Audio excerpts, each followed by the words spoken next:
There's this not so old school kind of trick for one single reverb using several delays. And this is a really interesting idea because sometimes you need the same reverb for several instruments, but you need to get into that different space at different times. You have one single pre-delay for the whole reverb. So I'm going to show you how to set it up, and the setup it's pretty much the same on any other DAW. This is a really interesting idea to try to approach composing in a different way because you're composing for a space. This is one of the main exercises that all of my students go through whenever I'm teaching mixing and I'm starting to talk about time processing and reverbs and delays. My name is Juanchis, and let's learn a fun trick with using delays. One of the examples that we will be using today is this one.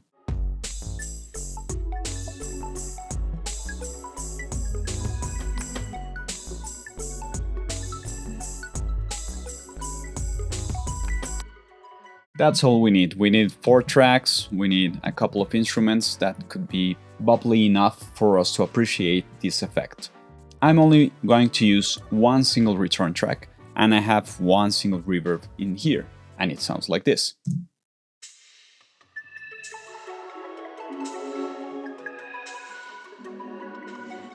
If I drop the dry wet, we can listen to the clean signal and the wet signal.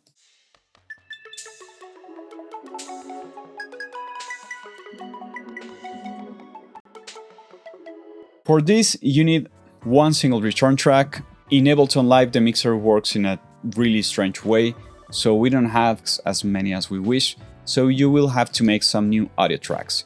I will be using another example if you run into another type of situations. What you have to do is set up one track for every single instrument that you're sending into that reverb. Of course, you will have to set the audio from that single track. You probably want to take the signal or the instrument from the post effects, not from the post mixer. That way you can mix into the reverb that you're using.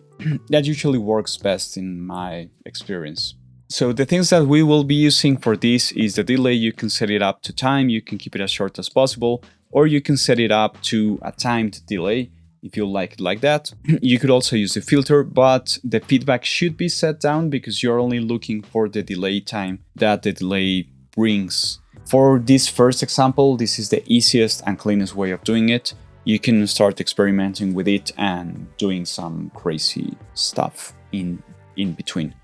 Next, once you have every single track assigned with every single input, you change the monitor settings into in, so you are always able to listen to them. And let me switch on and off every single one of them. It's a snare track, it's a sleepy, bubbly thingy, and a path. And then I'll turn the 3 of them up, and we will listen to what we have. Cool.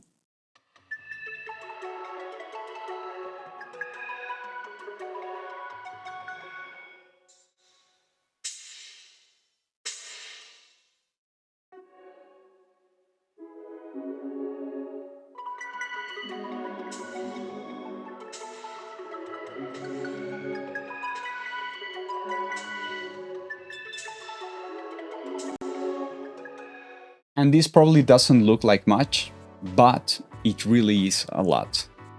Let me show you so you can compare what happens if I only send every single one of them straight up to the reverb, and how does it sound different when I set them through some delays first.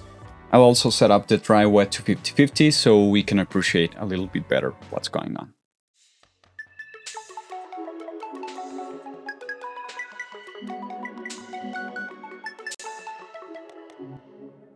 Without delays.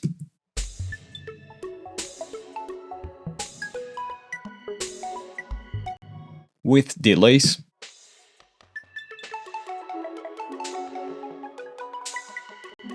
Without delays. And the only thing that really matters is how does it sound when everything is at the same time. So let's hear it first with the delays.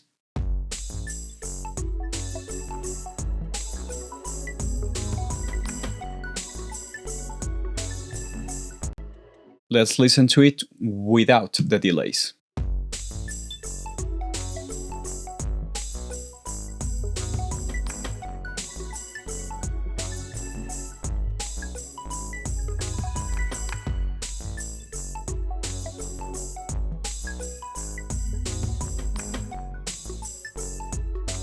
So I will be playing a couple of bars, switching on and off, and you will see here when the delays are set on, and so on.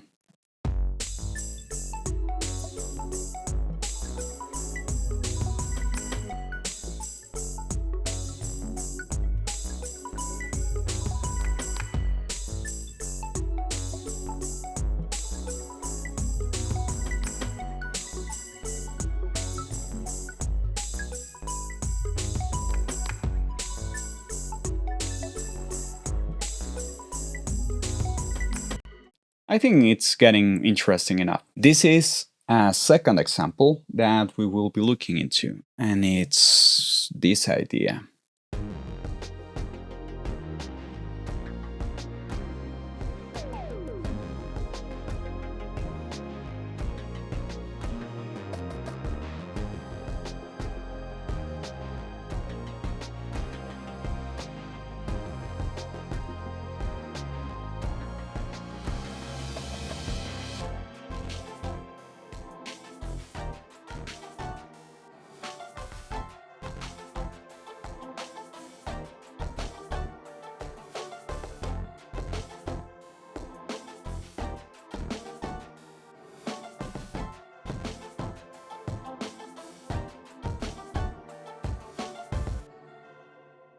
I did exactly the same idea here.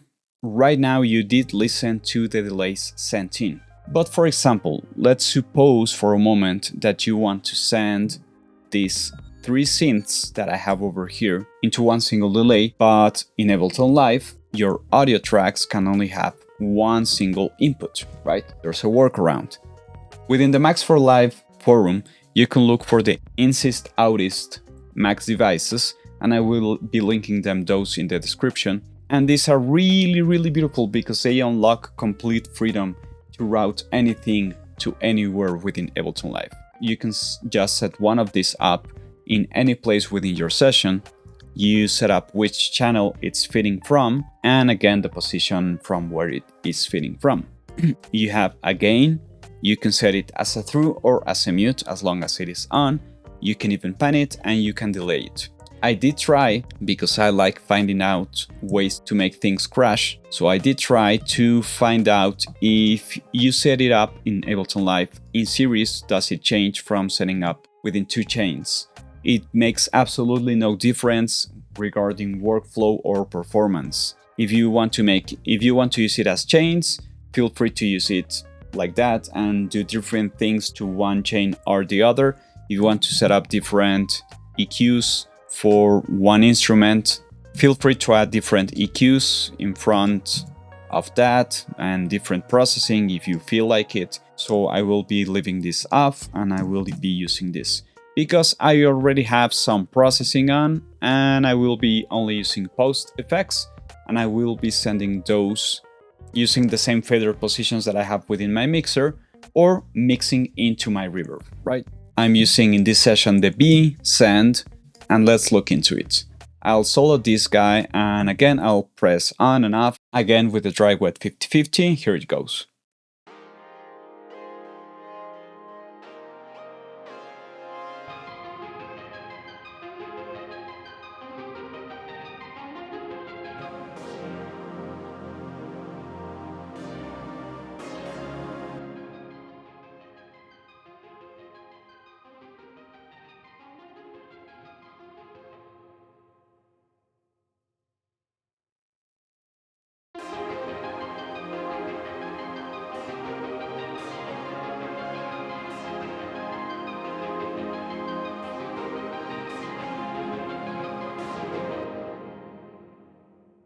But then again, we have to listen to it in the whole context of the song, right?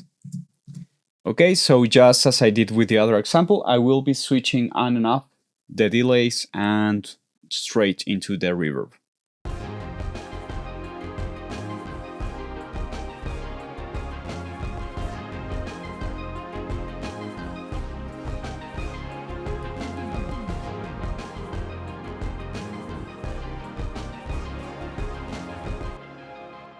So you remember how people usually talk about something called depth?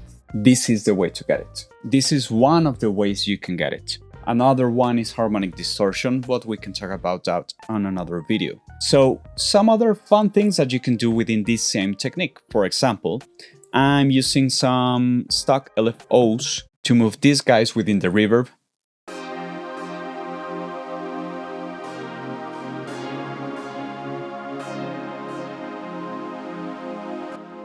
Really trying to take advantage of the whole space in the background, right? Another thing you can do is use the modulation from this delay, or you can use the filter delay. That's a really powerful device within Ableton Live. Explore it more. And you can also set this guy up with LFOs and get things groovy really fast. If that's not enough, you can always use Echo. That's another really powerful device that also has character with docking and stuff like that, and it helps you do even weirder stuff with the wobble and the gate. But honestly, just adding a really simple thing like this goes a long way. For example, if I set up my ARP through some tape saturation, and if I also set up some chorus for this guy, maybe not full processing with less feedback, a little slower in the rate, let's heat it up in the high pass filter, and let's flip the phase for this guy. So now it sounds like this.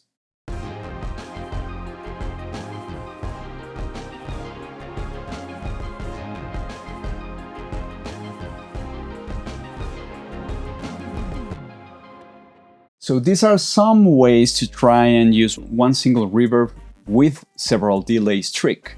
There are so many ways to do this. Probably the last tip that I can give for this is you could even do this with one single track. This could be like the really advanced version of it. Since we have racks, you can just set up the insist device, make as many copies as you need for this. I was using 4 of these as far as I remember, and I will be naming this one Search, and I will be naming this one Stabs, and this guy is Odin, and this guy is Aux Path. So I'll set it up right here really fast. There you go. Odin 2. Stabs. There we go. And Search main. This way I can only use one single channel and I can have it clear at the end of my session. And I set up the audio 2 cents only. Again, remember that please. The input doesn't matter at all. And now you have a small mixer with as many effects as you need. And it all goes into a parallel reverb with different delays. And you can go even crazier from here. So have fun with it. Explore this idea as much as you want. If you like this video, share, comment, subscribe, and all of those things that people on YouTube say all the time. My name is Juanchis, and thanks for listening.